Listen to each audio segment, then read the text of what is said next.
Hey, everybody. It is Fake Fireside Chats with Tracy and guest. My guest today is Fran Watson. Yay!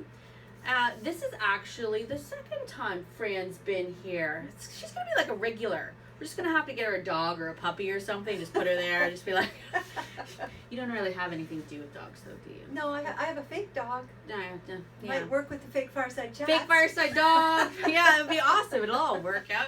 So Fran's becoming quite the regular here at Fake Fireside Chats. Fran is a career coach and, more importantly, my good friend. Welcome, Fran. Thank you very much, Tracy. I'm All right. glad to be here again. It's so nice to have you here. Thank you. Now, we had a lovely discussion about your career coaching. Did you want to tell us a little bit more about that? Sure. I actually have about 25 years of career coaching experience, and I retired. You suck at retiring. 5 years ago. She's not very good at retiring. She didn't get the memo. And I've been working part-time ever since then. I do career counseling on the phone with people across Canada. I also do career workshops for local agencies. And so my retirement was perhaps a bit premature, so I call it semi-retirement. Semi-retirement. But I'm doing something that I really love doing, which is helping people find out who they are, finding out what they'd like to do.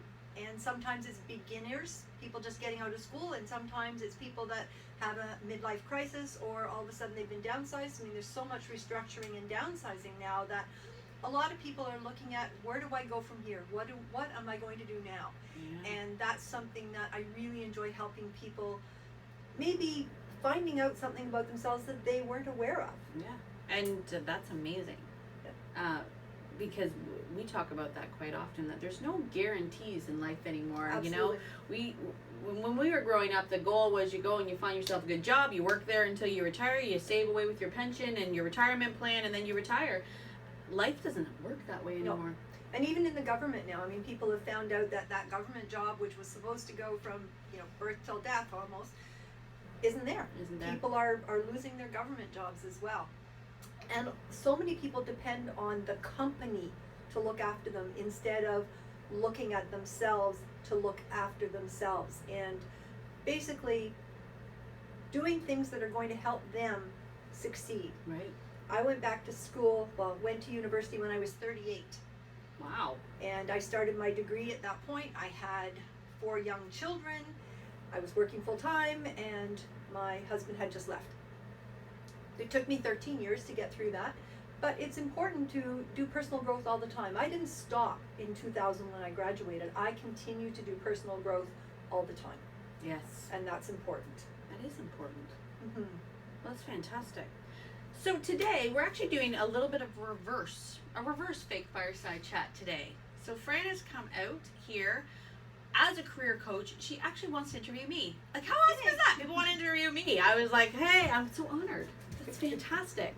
So I'm going to turn the tables over to Fran for this part, and we're going to talk today about Interviews. Interviews. Oh. Interviews. All right.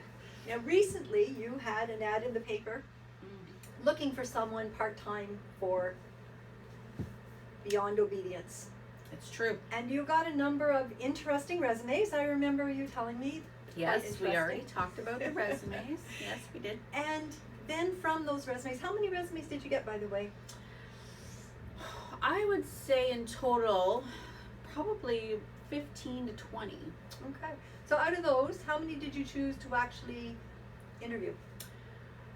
We picked 5. Now, that wasn't necessarily, I still have some in a file that we haven't actually got to.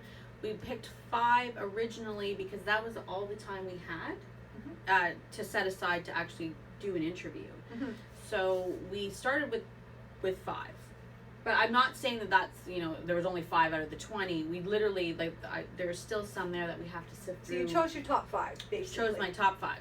Yeah. And then you set aside the time, like a whole morning, I believe, to interview It was, These yeah, people. it started at 11 till 3. We had to Okay. kind of Sort fit of it in our day Okay. between everything else that we have to do. Because dogs have to go out and be watered and pee and poop, right? Okay. So, And I know you said, you had told me that you'd actually prepared for them. Here's your time.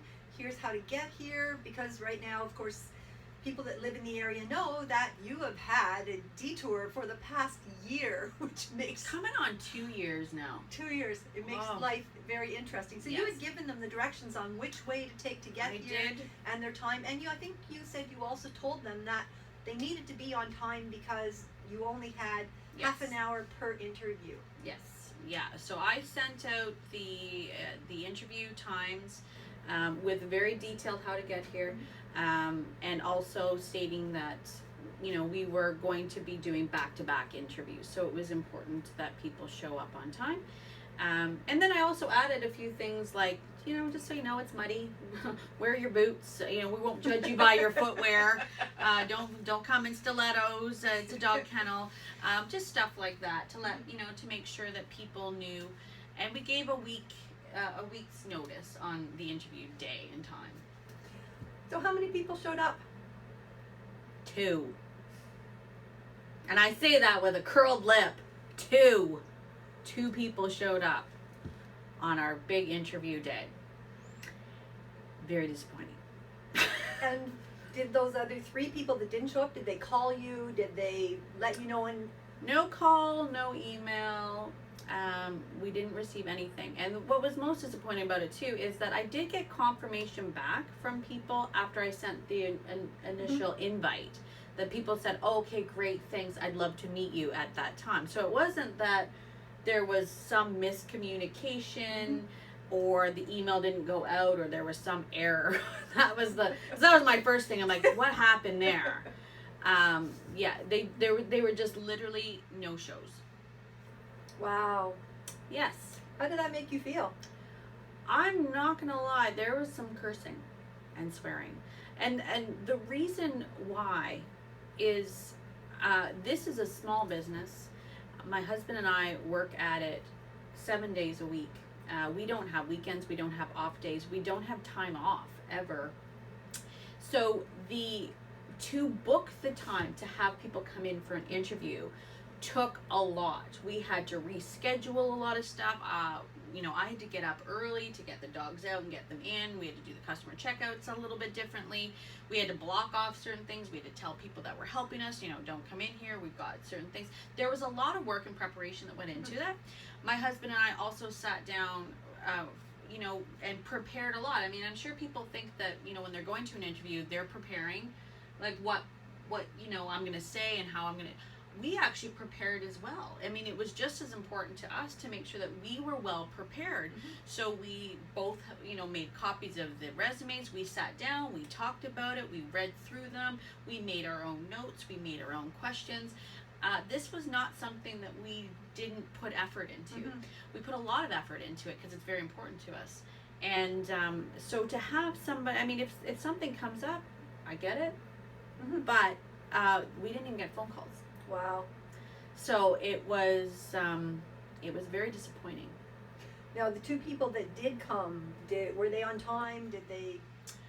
One was on time, the other was not, and one person got lost. Okay. Now, she did call. Okay.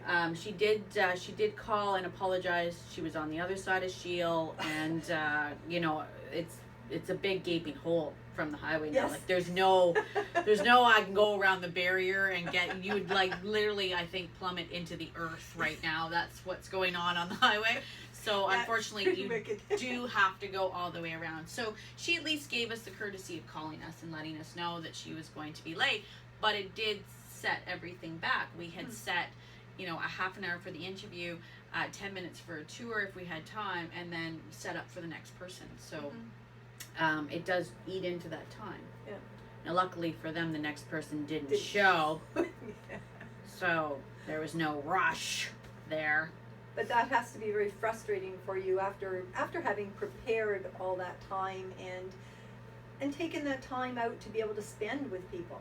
It was incredibly frustrating. Both my husband and I, we had actually even only set out 20 minutes for our lunch. Like Wow.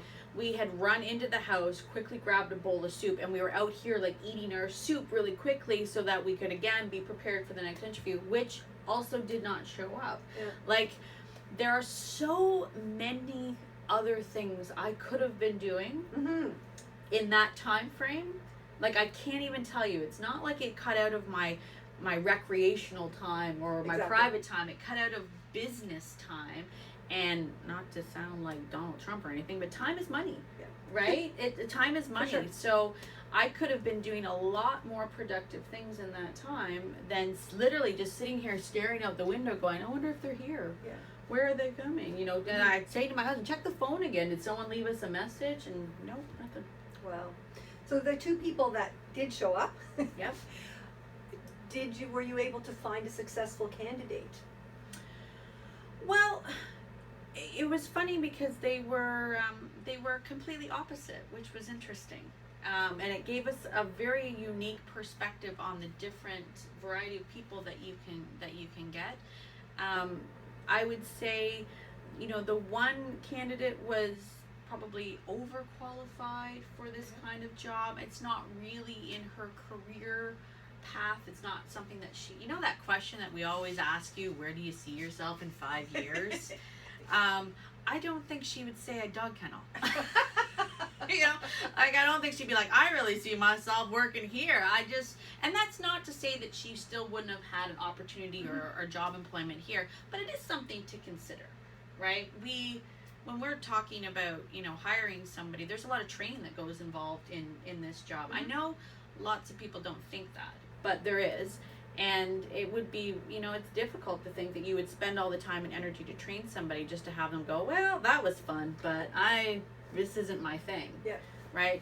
So, you know, now everything else about her, she was the one that had a very professional resume. She was incredibly polite. Like, I would say, hands down, I would have, if I were to do, like, videotape her whole thing, like her resume, how she contacted us, her interview process and everything, I would say you could actually put that as, this is the right way to do it. Like, she did everything well. Yeah. She had one mistake.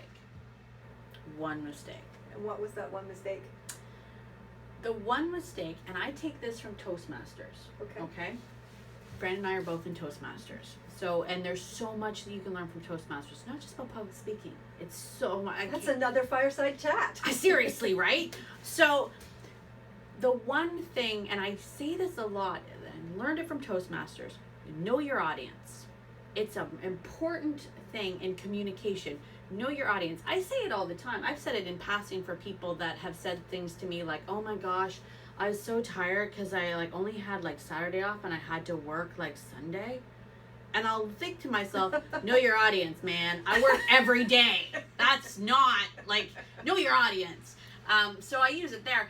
But in this particular interview case, now this girl had done her research. She didn't know a lot about dog kennels and whatnot, so she had tried to look it up and what would dog kennels. So I was really impressed. But here's where she lost me. When we asked why a dog kennel, like what made you apply for this job, her response was, oh, I saw it and I thought it would be fun. Now, some people might go, well, what's so wrong with that, Tracy? It's a fun job, right? It is. It's a fun job. But when I say know your audience, if I was, say, working for a huge corporation and I'm just an employee, but I'm in charge of interviewing somebody else, and you come in and go, it'd be a fun job. You know, I'd be like, oh yeah, it's not too bad, it's not too fun, because I'm not the owner of the company. We are a small business built from the ground up, and I like to tell people we built this from beneath the ground because it's built on a failed horse business. So we had to dig our way out of that and then build it from the ground up. A lot of blood, sweat, and tears went into this job. This to us isn't just fun, right? We've put our heart and our soul into something that we think is absolutely fantastic. It's part of our creative vision, so to speak. So it's like somebody looking at a piece of art and going, yeah, looks like anybody could do that. you know? Like, it's kind of like that. I mean, it's so it really made us go, oh, fun. Like, no, it's like it's hard work. It's hard work. Like, it is hard work. And I think that's where she kind of lost it. And as I say, in every other aspect, except for the fact that she probably, it's not really her gig and it's not really where she would, I'm going to contact this person and actually tell her how impressed I was about everything that she did. She told us she came out here 2 days beforehand to see where it was. Wow. Right? Wow, not too many people doing that. Not too many people do that anymore. And both my husband and I are like, oh my gosh, that's old school. Because I used to do that all the time. I would totally go and drive, see how long it took me to get there, because you never want to be late for an interview, right? That's your first impression. So, I mean, the fact that she had done that, her resume, her cover letter, she came appropriately dressed. She wasn't over the top dressed. She, like, you know, it suited the job. She had done her research. Wow. All of her emails, her correspondence back and forth was always, you know, she said stuff like kind regards. It was very professional. I really, really liked her, other than the fact that it's not really going to be her thing. Yeah. She's got a lot of university education, so she's got a life out there that has nothing to do with dogs. And I would almost feel bad holding her back. I'd be like, no, you know what? I don't want you to get comfortable here, honey. You can do things, but the one place where both Mark and I, after she left, we were like, fun. You know, like, really? You know, and dogs are fun, but it's not the thing you say to yourself at the end of the day, wow, that was so much fun. Yeah. So, and it made me really think about knowing your audience, because I am not just another employee here saying that the job is fun. I'm the owner. Like, this is my creation. You know, I've done a lot to create this. It's not just fun. You know, some days it's fun. It's not just fun. Some days it's just simply tough slugging. It's hard. Oh my gosh, you're gonna have good days and bad days. And I think I ended up scaring her, because after that I was like, my next question was like, what would you do if there was a multiple dog fight? 15 dogs. And she's like, does that happen? I'm like, no, not really. But I thought maybe I wanted you to know it's not fun. You know, so we went kind of extreme on that. But that was the big thing. And it's funny how that can make and break you, right? That can really make and break an interview, for sure. So know your audience. Know who you're talking to. So that would be your advice for someone who's going for an interview, is really do your research and know who you're going to talk about. Yeah, do your research. Get to know. We had sort of touched on this on your earlier interview with the resumes, but I talked about getting to know where you're going, right? There's so many opportunities now for you to really get to know the environment. And anybody who knows me, Fran knows this about me, I have a good sense of humor. I like, you know, it is fun. But we like to have a good time, and we like to and I joke around, and we have a good sense of humor. And that was one of the things that caught my eye on one of the resumes that came in. Someone said, I have a good sense of humor. And I was like, oh, well, that's fantastic. Some days you need that. You need that to work with dogs and everything else. And but you can really get to know, I think we work really hard at Beyond Obedience to actually put our personality out there. We want people to know us and like us and trust us. So it wouldn't take much to research that. Go on the Facebook page, watch some of the videos. You'd be like, oh man, she's a hoot. I'd like to party with her. I mean, she's fun. She's fun. Maybe that's what she did do. She's probably like, she's fun. I thought it would be fun. You know, so you can really get to know the flavor of the company, and if you think you're the person that's going to enhance that flavor, then I made this into a cooking show.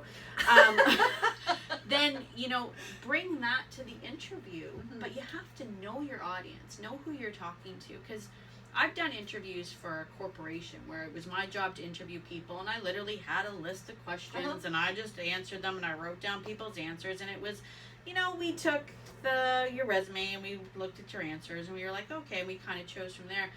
But I've personally done an interview with somebody who was a business owner, and I sat down across from a business owner, and trust me, I treated that a lot differently. I was like, this is something that you've done. And this was before I was a business owner, so it's not like I could say it from personal experience. But I knew that it was something really important to them, and that I was going to come in as a person that was going to help with your vision. I'm going to help you with your vision. And it's good to know what that vision is. For sure. Good. Well, thank you so much, Tracy, for your time You're today. welcome. I really appreciate it. And Well, thank hope to you. see you again soon. Thank you for coming out here. So that's Fake Fireside Chats with Fran. Opposite day. Opposite day. Cheers.